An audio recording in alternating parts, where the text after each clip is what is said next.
removal slows down. Everything slows down.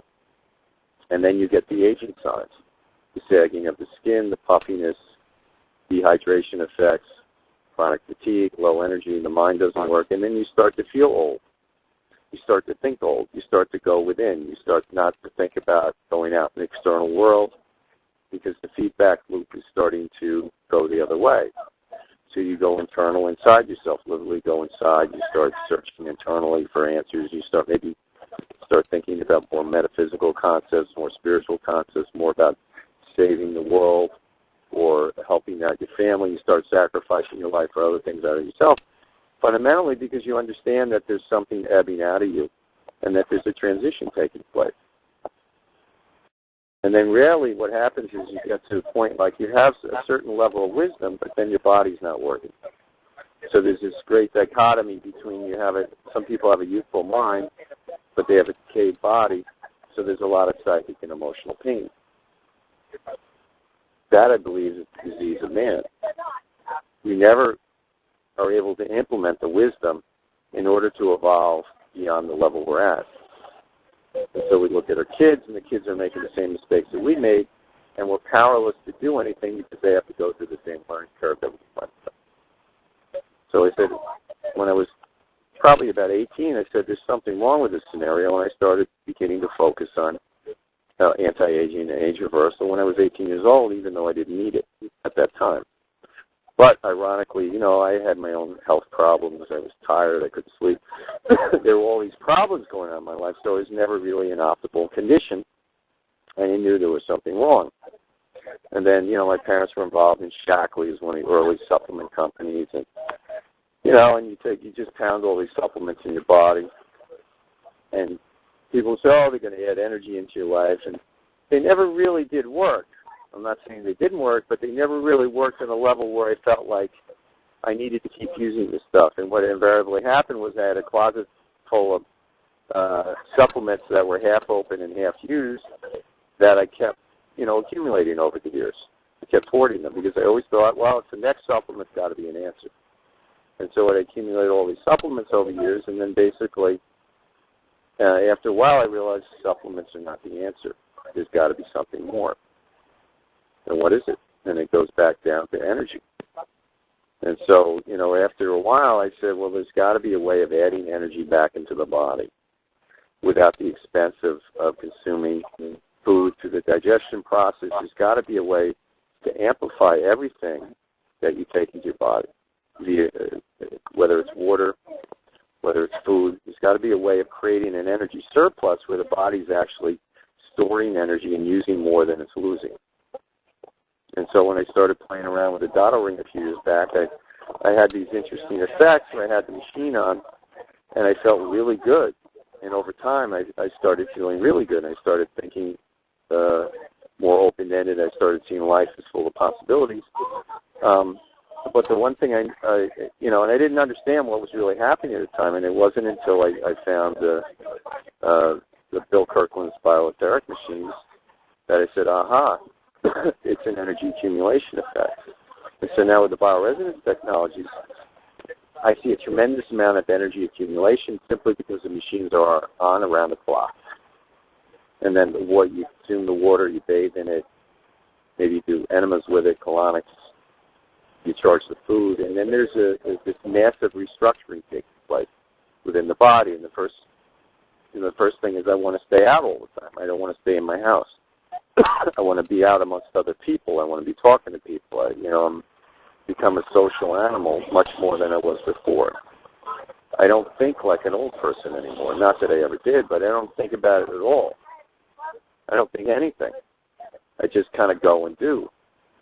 And as the fear begins to be removed from the system, the energy levels rise, and I really understand what Bill was talking about, that simply there are two states, love and fear. And as fear is removed, energy levels rise within the physical body as well as the mental and emotional and spiritual bodies. And that can, take place by using the bioresonance machines, or it can take place certainly by consuming the water rigorously on a daily basis.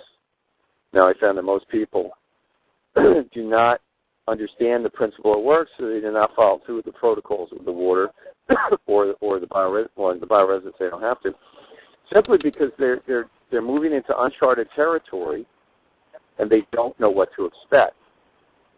And so what my job is to lay out what to expect for people when they go on the bioetheric program and the water program at, say, 3 months, 6 months, 9 months, a year, what changes to look for.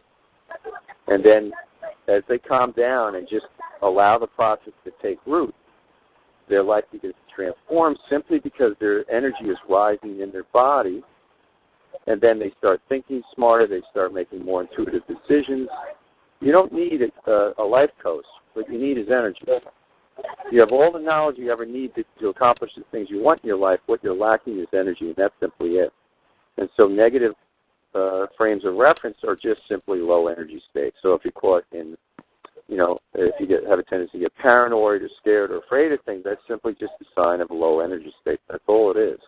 And when people absorb and take in energy, they start thinking positive.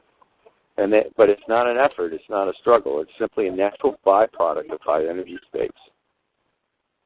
I think that's all I have to say for the moment. Do you want to add anything, Bill? Well, what I would say is this. Let me give you a kind of a real simple example, because that's the only kind I can actually think of at the present time. The actual process of life is far more complex than I'll ever be able to discern.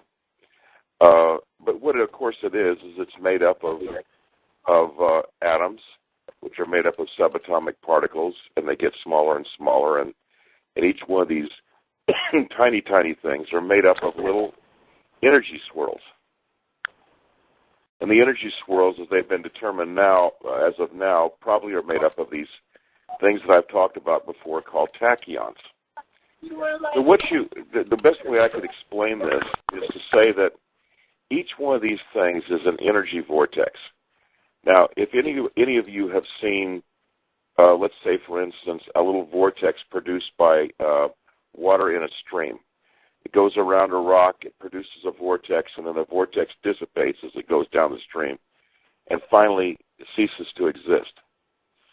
So, in a way, what you've done is you've produced a little energy sphere, a little energy continuum, by going around a rock and producing a swirl. And that's essentially what life is, except life is an energy swirl that lasts, because of this miracle, for decades. And biblically, it lasts for maybe 900 to 1,000 years. And so what we have here is this incredible miracle, this incredible creation, which is an actual set of energy swirls that hold together miraculously over very, very long periods of time. That, as you know from looking at the energy swirls in a stream of water, eventually the energy swirls dissipate because the thing that produces the energy swirl, moving around a rock or whatever, isn't there to continue to energize the water to continue to spiral, let's call it.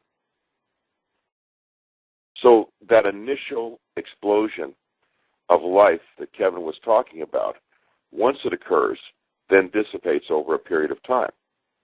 But what if there were a way to continue that spiraling water all the way down the stream ad infinitum, out of the ocean forever? And that's what I'm not saying forever, because there are many things that are making up this swirl and so forth, so I can't make that much of a statement. But what I can say is that what we're producing, I believe, is the capability of causing that swirl to move on indefinitely in one form or another. We have two ways we do that. For the energy coming into the actual swirl itself, we have the etheric machines. It preps the energy to swirl as it comes in. It preps the tachyons to move in these little donut shapes, which produce subatomic particles, which then produce atoms, which then produce the DNA, which then produce the basics of the biochemical structure of life, along with influencing each aspect of the water to enhance and assist all these organic molecules to continue to function at a very, very high level. This is the first time I'm aware of an